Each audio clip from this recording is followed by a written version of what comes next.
So a very warm welcome, everybody, to our third dynamic workshop, the online event, Short Talks event of the ICON Dynamic Object Network.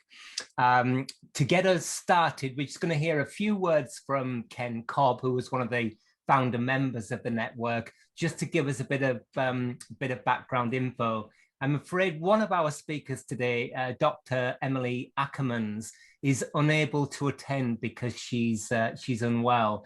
But we've got our two great speakers, books conservator and metals conservator. So a few words from Ken, then I'll have a quick chat about the live chat.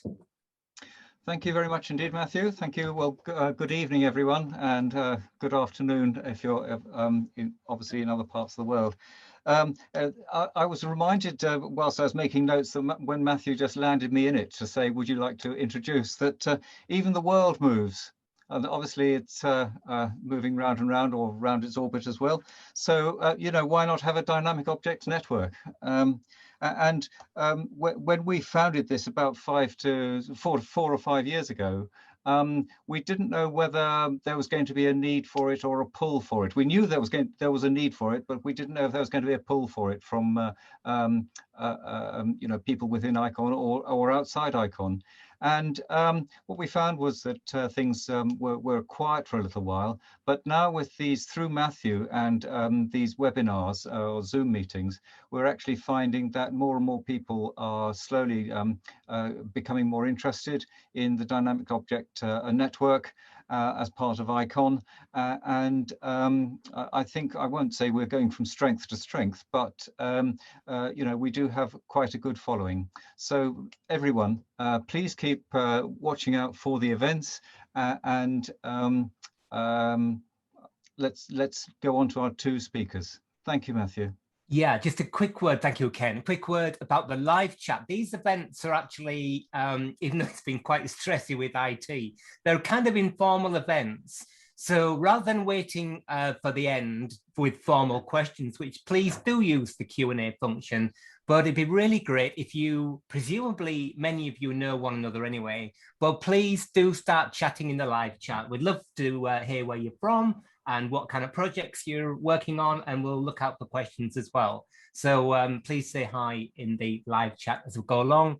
As I said, we've lost one of our speakers this evening, but we'll reschedule at some time.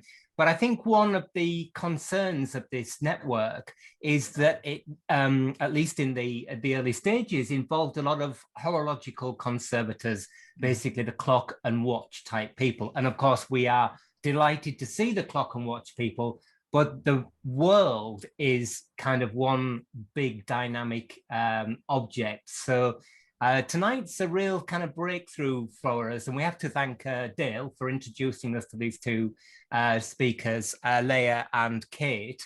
So Leah, she will introduce herself. She's a books conservator, and Kate is a metals conservator. So really exciting time for us in this network as we break out into other disciplines. So before I forget it, if you are sitting there thinking, I've got a project or a case study and I'd like to do a short talk, please get in touch. Or if you know somebody who would be great here, then please get in touch with me and we will get you lined up to talk. So all the way from the States, here is Leah. Well, thank you so much. Let me share my screen.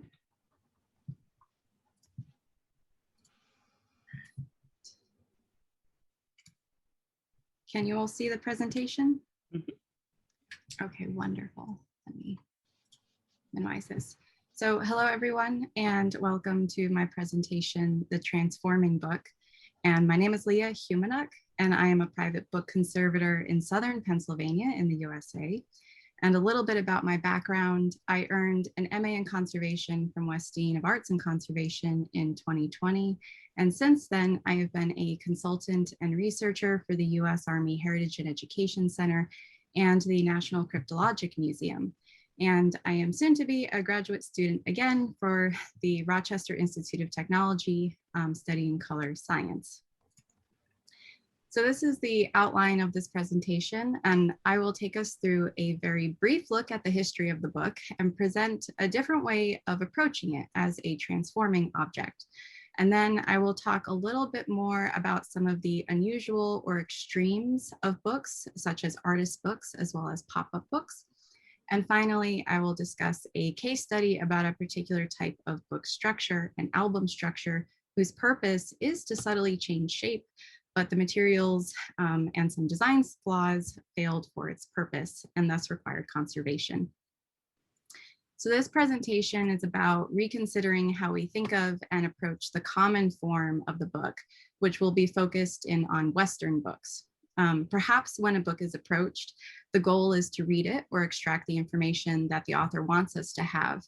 But the form that the book has taken is a large part of our interaction with it. And the book being quite common, it can be easy to overlook its form, but it's rather glaring when the form has failed.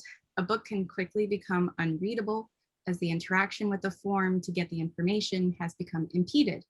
My intention is not to dive into the particulars of specific binding types of books, but rather to discuss broad concepts and factors which contribute to the fascinating story of the book.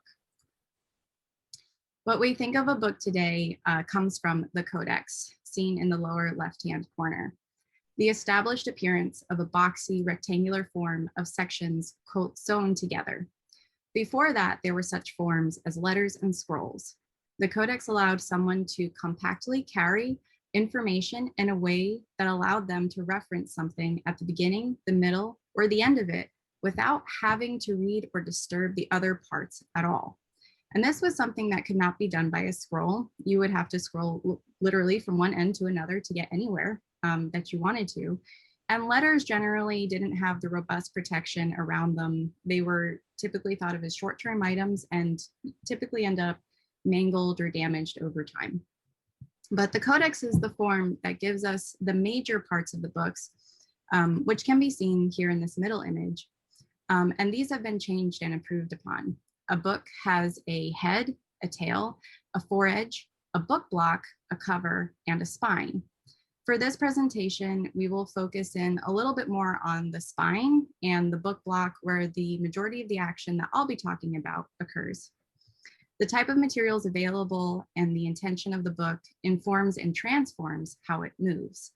Books have been made out of a wide variety of materials, including leather, metal, vellum, paper, wood, pressboard, plastic, fabric, and so on. The mechanisms which allow a book to function and open cannot be haphazardly interchanged. A book made in the 15th century and given a 19th century binding style may have catastrophic failure, or the book may cease to open at all beyond a sliver of a page. There are quite a few factors that influence a book and how it moves, and I've listed a few of them here on the left. And on the right, I've included a few images of books looking at them from a horizontal view, not the typical bird's eye view, which is how we read them. And as you can see, there are a lot of different shapes, both from different types of books and also even between a closed book as well as an open one. And when we think of a book functioning properly, it must be able to open so that someone can actually access its contents. In order for a book to do that, one of the aspects that I will talk about really quickly, or two of the aspects actually, is the sewing thread and then the human factor, the binder. The sewing thread needs to be in appropriate tightness. Too loose and the book flops open, putting undue strain on a small piece of thread, which is now holding half the weight of the book, and then it can snap. So the thread's too tight and the book is not able to be opened well at all, or it's forced opened and the thread again breaks. When a book is sewn together properly, the sections immediately begin shifting and distributing the weight and the strain that's put upon them as the book is opened and closed. The forces or parts of physics that are at play with a book are subtle and essential. Some of these include stress, strain, compression, stretching, tension, hinges, rotational momentum, plasticity, and elasticity of materials. And I would like to chat about just one topic of these groupings, stress and strain. The transformative power of stress and strain on a book occurs mostly in that small section of the spine. And the effects of it are seen throughout the rest of the book. The stress and strain are what keep a book, give a book its shape and allows it to function. If we think back a little bit to some of our basic physics courses, we learned about forces and equilibrium. And in here, there is a picture presented twice of two hands. One hand is holding a rigid stick in red, and the other hand is placing a force on that stick to move it from its equilibrium to the side. When that force is released, the stick, because of its rigidity, goes back to equilibrium or its relaxed state. And a similar thing is happening at the spine of the book. The folds in the sewing are like that bottom hand. They are creating an initial force, stress.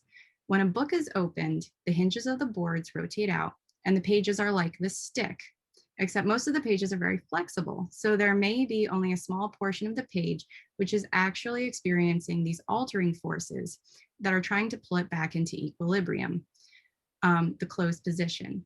Now, this is where the choice of paper or other materials that make up a book block really comes in. If the paper is sufficiently flexible, what is called good drape, a small part of the page experiences that larger force, and the flexibility and weight of the rest of the page allows the gravity of it to lay flat. Now, this occurs throughout most of the book because there is more or less an even distribution of stress and strain on the pages. However, when we come to the first and last sets of pages in a book, as we've all experienced, they can be more difficult to keep open because the forces have shifted. The mass and gravity as well are also working against the book being opened and pulling it back towards that equilibrium of closed. And you can see that in the bottom two images. When a book doesn't have sufficient drape in its pages, they will stay rigid. And like the stick, a person will have to use their hands to exert a force on them in order to bend them open. And if they don't bend enough, we can end up cracking the spine, breaking the stress, and the book now then flops open to that page repeatedly. So now that I've talked about some of the forces, let's have a look at some unusual books which transform. There are other kinds of books. These are them, the artist books, which can really push the limits of what we think of when we consider how a book is going to transform. And the ones that I've chosen are mainly focused on the book block and what would have been the pages inside. This is where creators of these books manipulate the elasticity and plasticity of paper to form some really amazing objects, which twist and move in different ways. I would like to make a note, though, that of the books that I've chosen to display here on this slide, I'm focusing on books which have paper as part of their book block and not other materials, because there really can be a wide variety of materials used.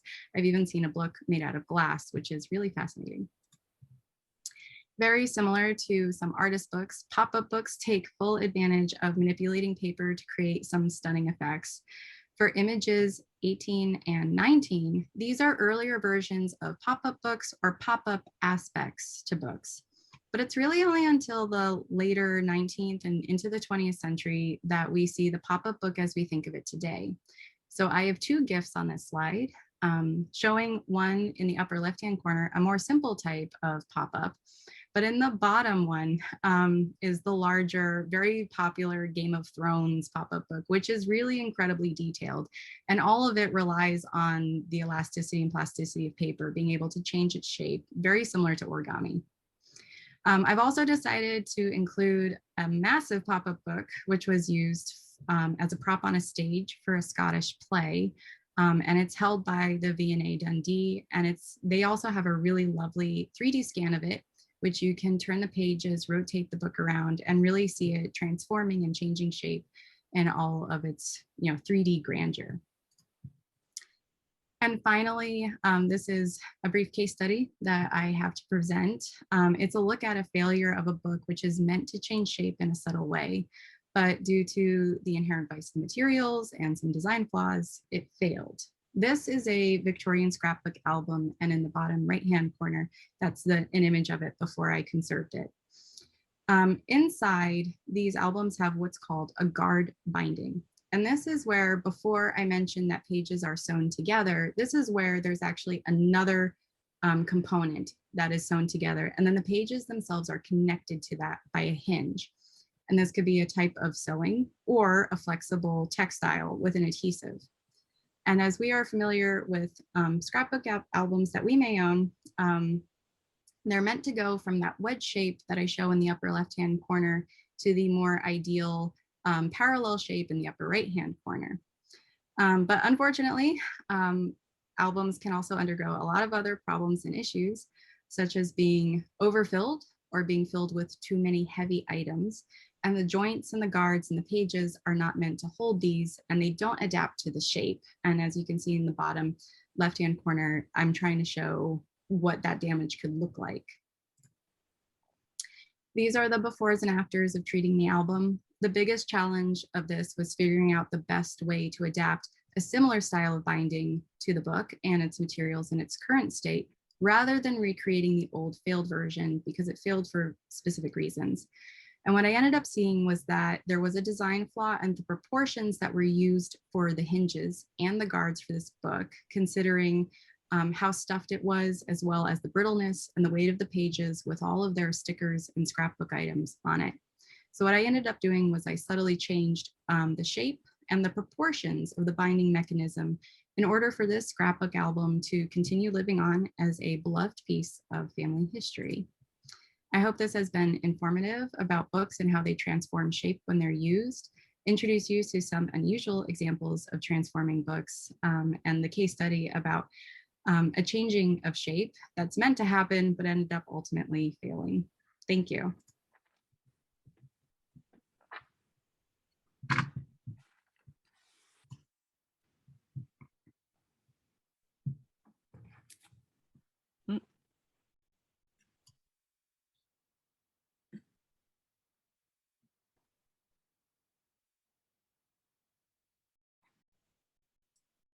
Even if I unmute. Thank you, Leah. We will deal with questions at the end, many stimulating kind of ideas there. But in the meantime, we will head straight over to Kate. If you are ready to go, I'll hand over to you. Yeah, ready to go. Great. Well, good evening, everybody. I'm just going to pull up my PowerPoint. There we go. Good evening. My name's Kate. I'm going to be doing a quick talk this evening about the concept of functionality and how I think this might be useful as a criteria in conservation decision making. Before I get into the substantive part of the talk, I'm going to give you a quick introduction to what kind of work I do, because I work in quite a niche business, so you may well not know what we do. And also the type of work we do directly informs the kind of points I'm going to be discussing. So with no further ado, when I was thinking about how to introduce what we do, I was thinking we could either do it by reference to the type of objects that we work on, or by the type of work and skills that we actually use. So these are the types of objects that we tend to work on. Our sort of broad remit could be described as historic metalwork, but our primary focus is on forged ironwork. But we do a lot of work with copper alloy objects, such as architectural fixtures and fittings, weather vanes, occasionally precious metal objects, such as flatware and teaware, that kind of thing. So there's quite a big variety of types of objects that we work on. And then there's probably an even greater variety of skills that we use in the type of work that we do. We do a lot of advice and documentation, consultation on planning permissions, that kind of thing.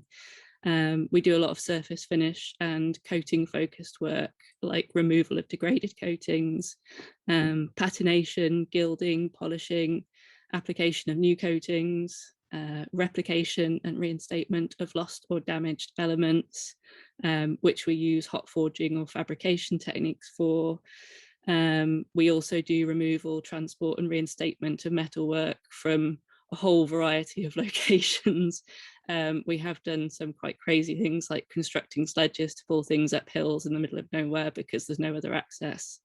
So there's quite a variety of things that we do. And as you can see from the slides, the skills that we use straddle quite widely, craft and conservation. And I think this plays into the theme of functionality quite interestingly, but I think that's going to have to be the subject of a different talk, as this one is already possibly on the long side. So for that reason, I'm going to move straight on to establishing the connection between the type of work we do and the dynamic objects network remit and the concept of functionality. So this is some wording which you may or may not recognize, which is taken from the icon dynamic objects network page. It seemed a logical starting point. And I think the key part of this is the reference to moving parts. It ties in with the definition of the dynamic objects network scope of work, which I've heard referenced in other talks as being things that move, which I quite like as a definition. And I think on the basis of that definition, the business that I work for, well, I'm a partner in, just squeaks into the realm of working on dynamic objects. One of our main areas of specialization is gates, which are indeed meant to move and frequently do not move when we first get our hands on them. In addition to these, we also work on a lot of smaller scale elements and objects such as bolts, hinges, door knockers, weather vanes, all of which are intrinsically tied to their ability to move. A different kind of situation, which we are frequently faced with, is things that move which are not meant to move. So quite often we have to stop things moving which are not meant to move. So I'm going to talk about how we deal with some of the kind of issues that come up in our work, how we develop those approaches, and then if there's time at the end, see what kind of thoughts or reactions people might have to those. I'm still personally quite early on in my career, so I'm still very much developing my perspective on all of these things. As you'll see at the bottom of the slide, I've put up a bit of a teaser for what I'm going to be talking about today, which is functionality. I chose functionality because in the previous set of short talks, Fyodor mentioned that conservators of dynamic objects are quite often faced with difficult choices about whether to conserve the functionality of an object or the fabric of an object. And Dale also mentioned that clients tend to assume functionality will be restored. So I think, and it's an issue that I have to address a lot in the work I do. So I'm going to be talking about functionality in relation to damaged forged ironwork. I'm a big fan of revisiting the basics on a regular basis because I think sometimes as you progress, you can sort of lose sight of the fundamentals. So when I was making notes for this talk, I did the classic thing of rereading the dictionary definition of function, which was actually quite interesting and thought-provoking. So I've put the definition up on the screen for everybody. And the reason why I found this really interesting is because it highlights the idea that things, which I'm going to treat as being synonymous with objects for the purpose of this talk, have a purpose. And I think this gives a really interesting spin to the treatment of dynamic objects, because if you start really exploring the concept of functionality, the idea of functionality in the context of objects like gates and railings and clocks and books, then I think you have to at least contemplate the possibility that functionality should be viewed as having an aesthetic dimension as well as a sort of movement or operability dimension. So, as a bit of a thought experiment, I have split out the concept of functionality into operability and aesthetics, which I have called the two faces of functionality, just because I enjoy alliteration. You could then call it the two components of functionality or two aspects of functionality. And I think at this point, it might be helpful to explain how I arrived at this idea of splitting functionality in this way, using an example. So I'm going to talk about gates because that's what I work on mainly. And the primary purpose of gates is to act as a barrier, which can be opened and closed. It seems quite straightforward. So where that aspect of functionality has been lost, I think the decision to reinstate this operability aspect of functionality is a straightforward one. But I think gates have a second purpose that their designers and makers would have had in mind when they made them, which is an aesthetic purpose. If you're making a gate, you could just have straight plain pieces of metal with no decorative features, But historically speaking, architectural metalwork has almost always had embellishment. And I think that deliberate decision to make the metalwork beautiful, as well as to serve its utilitarian role, means that the appearance of the metalwork is as much a part of its function as providing a barrier, or whatever other role it's carrying out. And I think this is where conservation decision making gets really interesting and a lot more complicated. And so just to kind of keep this grounded, I'm going to look at a couple of case studies based on objects that I have worked on. One case study sort of shows more straightforward decision making around functionality as operability, and the other one shows how it gets a bit more complicated when you start incorporating the aesthetic aspects. So this is a slide which shows the brief overview of a journey of some railings which we worked on a couple of years ago. These were some listed railings from London which had been removed by someone else, and we were then asked to restore them to their location and their condition as functional railings. This is the condition in which we got them up in the top left-hand corner, and then we took them back to our workshops, laid them all out to see what we actually had. No one had surveyed them before they were removed, and the stonework which they were fixed into had also been destroyed and removed. There was one grainy photo which had been taken from across the street, and also lots of pieces had been lost. So we had to reconstruct the railings using what information we had, which was mostly this photograph and what the dimensions of the new stonework would be. And you can see how they ended up in the bottom right hand corner. And obviously the work which we carried out to these railings was hugely interventive. But I think the alternatives mostly would have involved the loss of the railings entirely. So I think that by returning the railings to functionality in both an operational and an aesthetic sense, they can continue to function as intended and hopefully will be a bit more valued and better maintained than previously. And then you get into a bit more complex decision making. This object that you can see in front of you here is the overthrow from some gates on our home estate at Miserdon in the Cotswolds. This overthrow and its companion gates were actually moved over to from Home Lacey, and for various reasons which I could go into possibly later if there's more time, we have been able to date these with a reasonable degree of certainty to around 1707 to 1716, which is very early for outdoor forged ironwork, as generally due to lack of maintenance, they've just disappeared. So it was really exciting to have these to work on.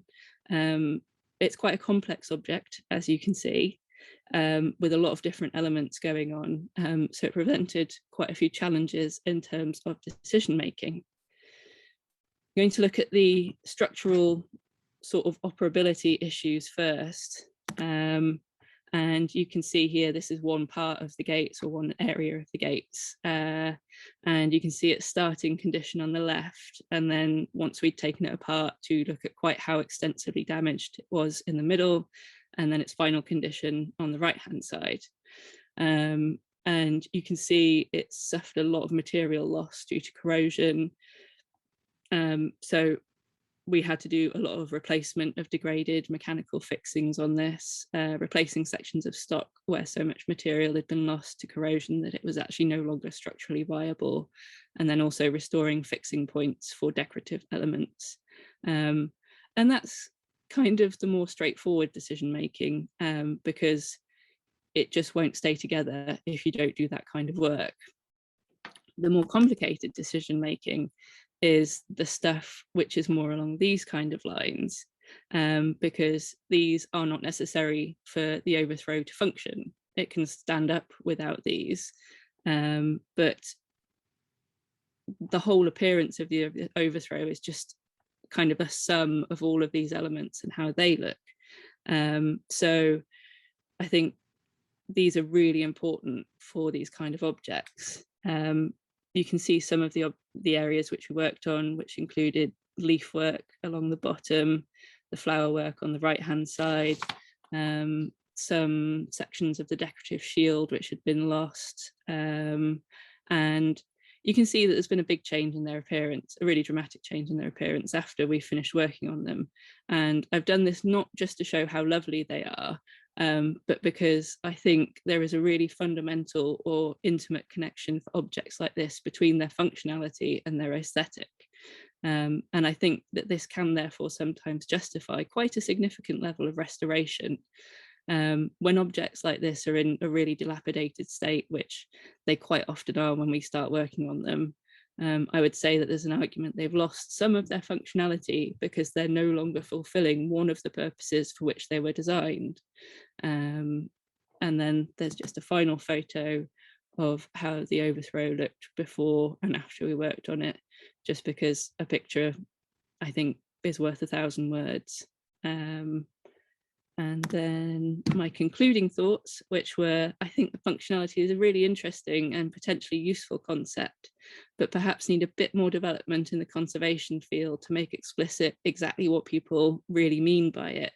And this is something which I have tried to start the ball rolling a bit on by drawing out 2 possible aspects of functionality for conservation purposes, and also what role these might play in conservation decision making.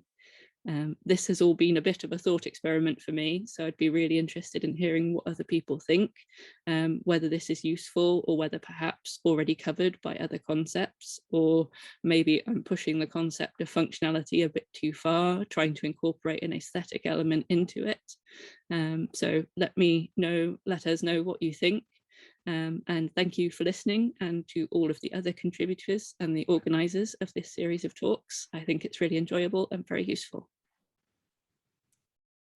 Thank you, Kate. I definitely not pushing it too far. I think just keep going and keep melting our brains with this stuff. That's what we're here for. Now, so many points raised there. It's difficult to know where to begin. Leah, I don't know whether you can see the question from Deborah Walton. Can you see that question, Leah? Have you had a chance? Do you want to have a picture answering that first? Sure. Do you want me to read it out for everybody? Yes, if people can't read it, yes, please. Yeah. Okay. So it says, what factors influence decisions on prioritizing what is the aspect to be preserved? Which part do you regard as the historic aspect? Are some parts considered sacrificial, such as the binding part? At what point is the historic binding considered important enough that the decision is to not replace it? And where does the balance lie between information contained in the book versus the physical pages and the text? Wow, that is a great question.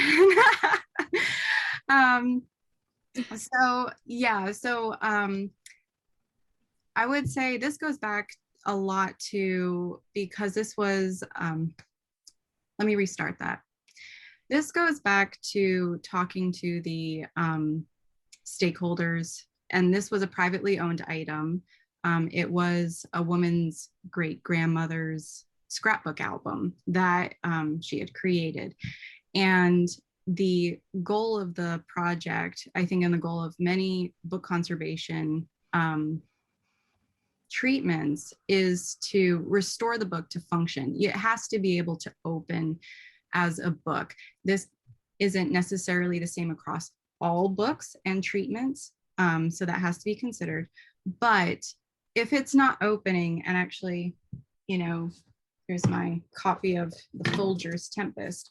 If you can't do this with it, and if it's just a pile of pages, is it considered a book? Now, that's something that can be debated by many, many people. But as a book conservator, if you can't function it and use it as a book, is it considered that? And so it had to be function. It had to function. The original binding style, it didn't actually allow for enough flexibility once the material had aged. And that was the biggest problem. The second large problem was that the pages had become very acidic and it had deteriorated. So they were flaking a lot. And so the treatment took a lot of time in order to compensate for that. So those were a lot of things that had to come into play. I did save the original binding material, and it was kept with the book in the box, as far as I remember. I didn't make the box, so as far as I remember, I kept the original binding material and I gave everything back to the client. So there's a lot of different priorities that can go into different types of treatments for books, but that's the question of how is it going to be used in the future is one of the biggest considerations, and that's what the client wanted. I hope that answered the question. Let me know if I didn't.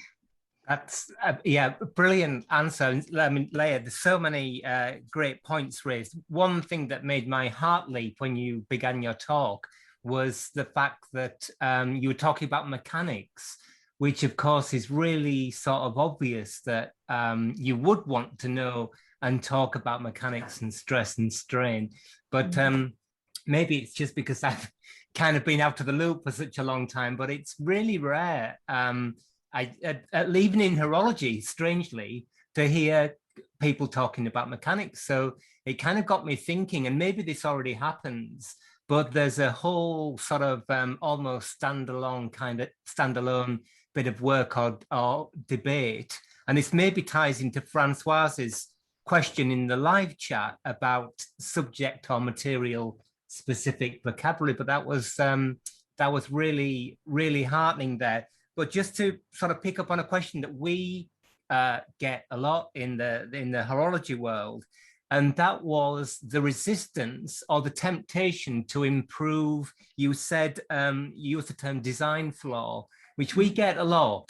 You know, a tall case clock where everything seems fine, but there's one little sprocket or whatever they're called that always tends to wear out. So the temptation to either embrace that. So if it isn't putting you on the spot too much, could you just expand on kind of how you feel and how you approach where you say, as technicians and practitioners do, I could make that better.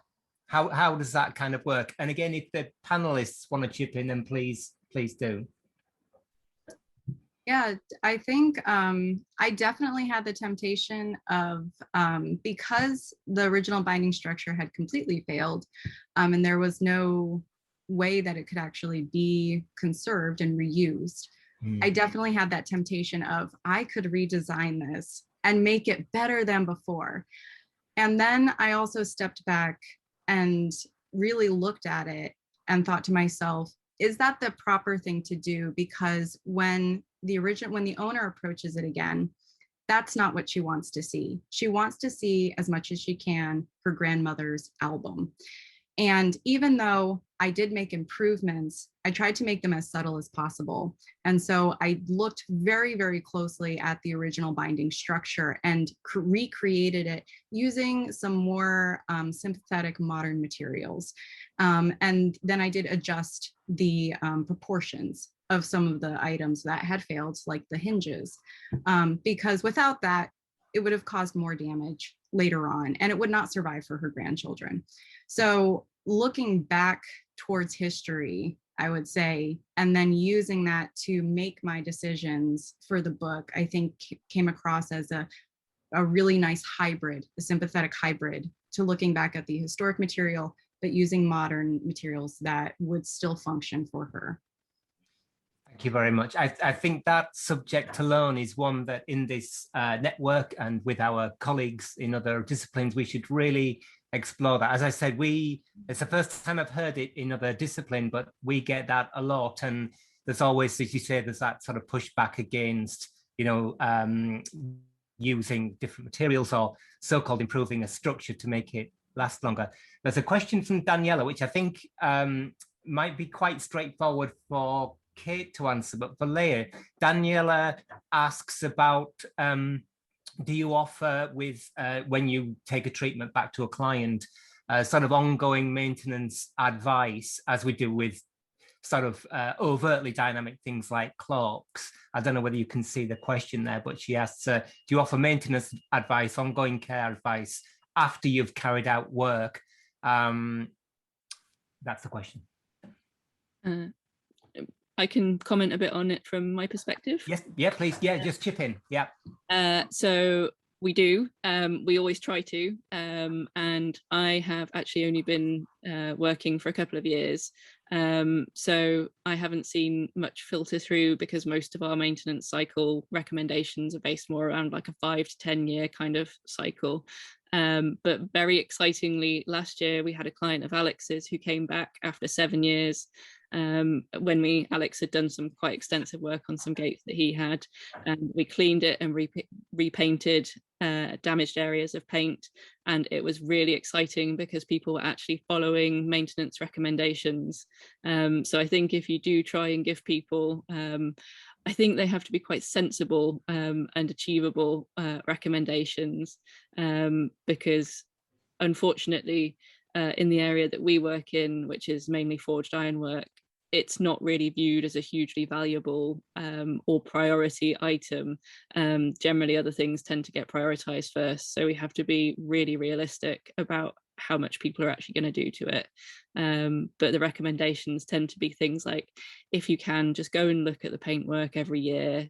If you see any chips or cracks or damaged areas, just patch them up, because that will save you so much money in the future, because effectively the only line of protection that outdoor ironwork has is its coatings. There's no environmental or kind of preventative conservation measures you can take. It's out there in the elements, you know, generally being driven into, walked into, abused in any way that you care to imagine. So it has a hard life.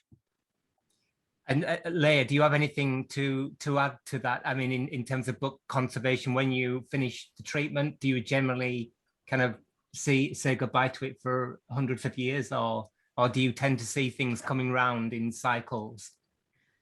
So the goal for book conservation treatments, whenever I do a treatment, is that I should not be seeing the book for maybe 25, 50 years. It should be the next conservator. Right.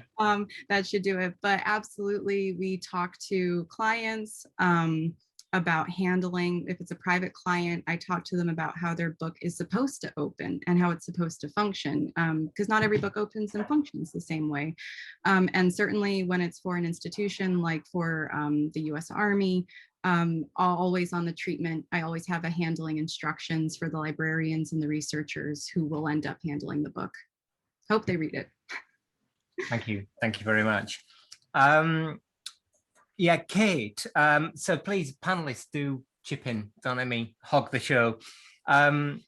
You're talking about where you more than hinted at other types of functionality.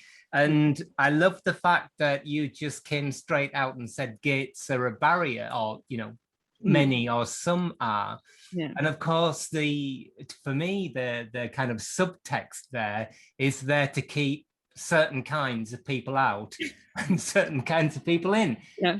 And that changes. It changes every week. It changes every year. People move around. The views of different groups of people, in group, out group, change. And it's really cool. I don't know whether that's something you want to expand on. When you look at from the inside of a gate that's originally designed to keep people out or people in, and the outside, they're totally different things.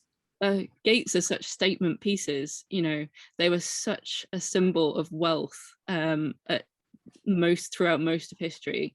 The kind of money that people spent on them was unbelievable in comparison to the incomes of most people in society. If you go to places like, oh gosh, there's all sorts of places. Go to King Henry's place. Versailles. No, in London. Oh, right, sorry. There's there's loads of beautiful gates all throughout the UK, and the styles of them vary so much, and it's just fascinating. Like, some have massive spikes on them. I've seen some which have spikes on literally every surface you can imagine, and you can really see those are intended to, you know, send the message of keep out. But others are just, you know, just to show off, really. A lot of them are just to show off. We have a lovely set of gates and railings and piers in the workshops at the moment from up in Durham, and the gates are about 5.3 meters tall. They are the tallest forged gates I have ever seen. and the amount of money that they must have spent having them made is, you know, we're talking millions of pounds equivalent if we've priced it out in the workshop, if we were to make them out of curiosity. So the kind of wealth that was on display in Gates is quite something. You made another comment, and that was about the overall appearance and the kind of impact, I suppose you might say, and basically the micro and the macro perspective that overall appearance is a sum of all those tiny parts, and exactly the same for Leah as well with the books. And I suppose maybe from a sort of a question to you both, from a kind of commercial perspective, because of course, you know, many of us are working outside and for as contractors to institutions. And again, how do we, you know, because Kate, you're talking about individual kind of chasing marks and hammer blows and things up to things that weigh 20 tons. And just a bit about the kind of how you draw the line in terms of delivering a project to a client that's within, you know, budgets and all those kinds of considerations. Do you want to go first, Leah? Do you want me to take it first? Why don't you take it first? Okay. So we have a number of different approaches that we tend to take. Unfortunately, budgets are not unlimited. And whilst we would love to do a full set of work to every object that we worked on, it's generally not possible. So at the moment, the approach that we're taking is we tend to provide 3 lines of budget, which are then linked to different packages of work. And then we will, if it's a job that justifies it, get the client in, and we can literally point to things on the gates, on the railings, and say, you know, if we do this set of work, then you'll be able to see these changes on the gates. Whereas if we do this, you'll be able to see this set of changes. And it really helps them to contextualize what they're choosing, because essentially it's their objects. And it's really important for them to understand exactly what we're doing and why we're doing it. And I think it's all about having a really, you know, open conversation with them about what we can and can't do for what budget. Thank you. And Leah? Yeah, I definitely agree with what he said right there, because actually, if you 2 cases where I had albums that I was working on, the one that I just talked about, I was able to do it because I was a student while at Westdean, and it had actually come from another private conservator who had recommended it to the school, because the cost that it would have taken in order to do the treatment was going to be enormous, hundreds, if not maybe a couple of thousands of pounds. And it was not something that the patron could actually afford. But then for other treatments, what I usually end up doing is I give a bit of a 3-tiered treatment level, describing different things and what can be done or what should be done. I also give my recommendations to an item based on what they want to do with their book afterwards, something from more minimal and to things that, you know, this is what we could do. This is how far we could take it with like custom boxes and everything else. And how fancy you want it. Like, do you want gold tooling on your box? Because that's going to cost a lot more as well. But yeah, we definitely talk with people about it, and you know, try to find the best solution for them and the item as well. Because being an advocate, I think, for the item is also really important. Yeah. I mean, that's really great. I you know, one of my again big pushbacks is where you negotiate that point with your client.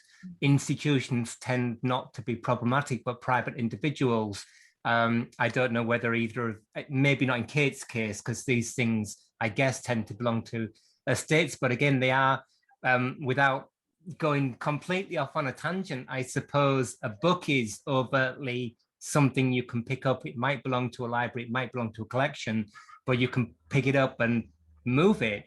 And I suppose that does happen in Kate's case as well. But of course, then the context changes, ownership changes, and the demands.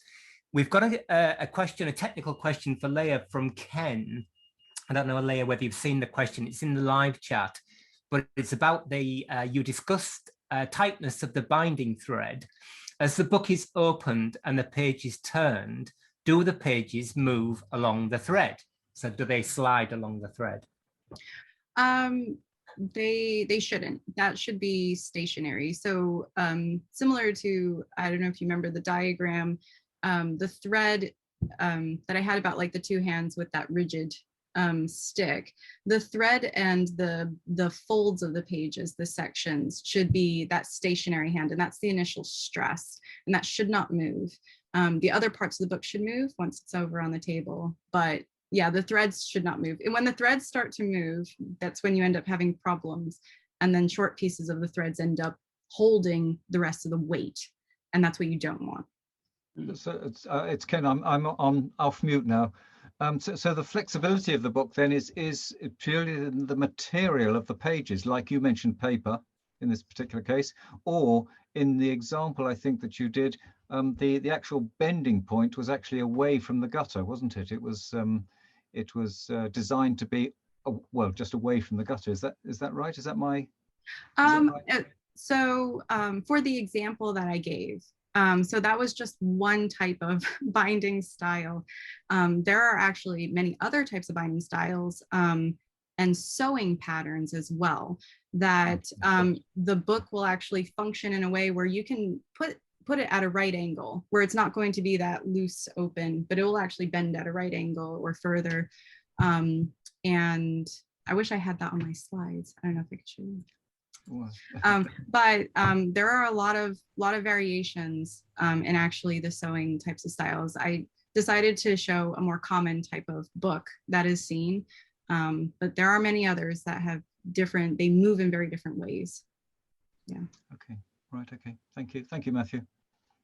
Just going back to that point, thank you, Leah, to Kate, but also to Leah about ownership. I mean, again, all these, we really must have a conference one day and thrash these things out some more. But in terms of ownership, I guess, Kate, you showed those gates, the wrought iron that had been there since the early 18th century. And typically things, I guess, by nature tend to stay in one place. However, I suppose there are other decorative ironwork that moves around, arms and armor and so on. And so the question, again, putting you on the spot, but does that, and how does that influence your sort of decision making? Because when the space changes, the context changes, the ownership changes, and therefore what that thing is and what it does changes too, or are you straight down the line with trying to extract it from that context? Dealers, I'm thinking of, and the trade and auctions and that kind of thing.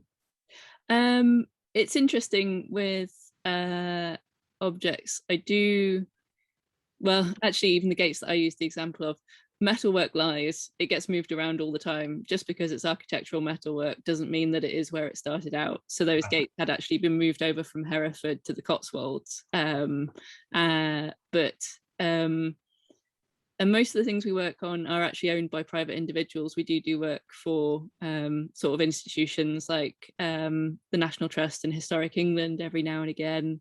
And so I think the approach is different if you're working for an individual as opposed to, say, more of an institutional collections management kind of style owner.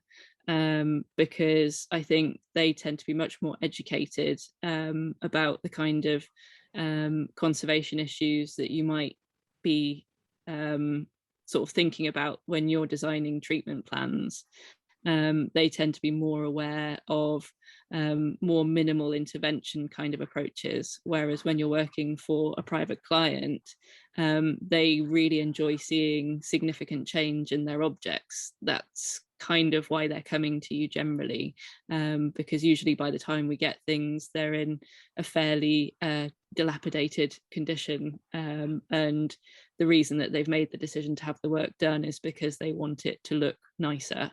And so you kind of have to give them that, but also on the conservation side, you're also making sure that you're making good long-term decisions for the objects that you're working on for them. So I think you kind of have to do a bit of education of private clients as you're going through the process, and kind of tell them the reasons why you're making some of the decisions you're making, so that they understand maybe why you're not restoring every element of something. So I think that's kind of the difference between more private individuals and more people who are a bit more aware of the world of conservation and the issues that we're all aware of. Sorry, Kate, there's a technical question here from Daniela, and it was about the color of the gates, and I was thinking the same thing as well. The white coating, is that gray or whatever it was? Is that a finished coating? It's actually a light gray, because so not all gates are black then. No, black's actually a relatively recent trend, recent in conservation trends. It's like a mid-20th century kind of trend for ironwork. And historically, there were actually a lot more colours in ironwork. Really early stuff did actually often quite end up being grey. Hampton Court Palace, which was the name that I was trying to remember earlier on, and every blacksmith in the country was probably about to shoot me because I couldn't remember the name of.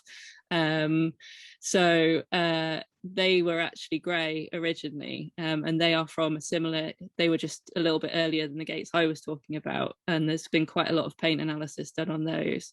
And light grey was a really easy colour to make because it was lead white mixed with a bit of lamp black, or whatever other easy black pigment you had.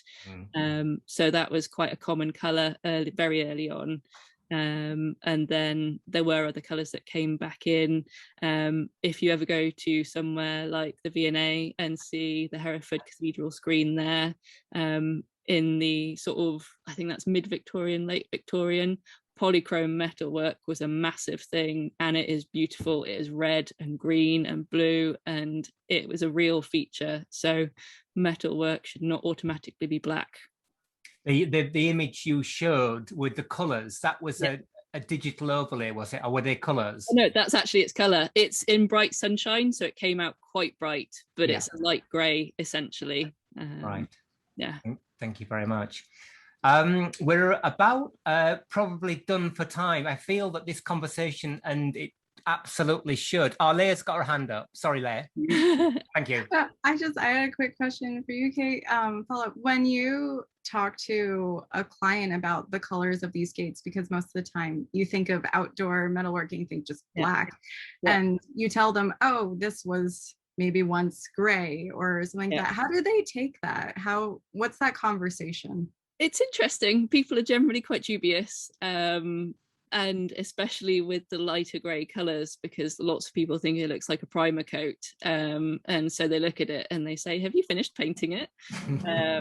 And so, but it's just about educating people, and as long as you can have a sensible conversation with people about it, refer them to some historic sources maybe that they can have a look at and understand, the history of painted metalwork, they find it super interesting, and they become a lot more engaged in the care of their metalwork. And it's a nice process to go through with people. Thank you very much. So many great threads here. I won't open up those things right now, but of course Leah talked about digitization. She talked about a Western book, and I'm dying to know about maybe non-Western books. Would your approach be different? And all those kinds of things. Maybe for another day. I'm delighted to see our list of panelists increasing, and we'll be back. We hope, Emily, we wish her a speedy recovery, and we hope to bring her back for our next session or a subsequent session. This recording will go on the YouTube, Icon YouTube channel, and also I'll try and get hold of the live chat to distribute to our speakers and our panelists. And just want to say thank you so much. Great to see all those faces from all around the world, different disciplines. This is the aim of the group, is to widen and widen and widen the scope to all disciplines of conservation, because as Leah pointed out in the very beginning of her presentation, dynamics and mechanics are everywhere. That's what makes the world go around. So we will be back. Massive thank you to Leah and Kate. Sorry about the IT struggles at the beginning, but we've gotten there in the end. So thank you for bearing with us. And to our panelists as well, of previous speakers. So that panel will grow over the months, and we will be back. In the meantime, follow us on Twitter with the Dynamic Object Network Twitter feed.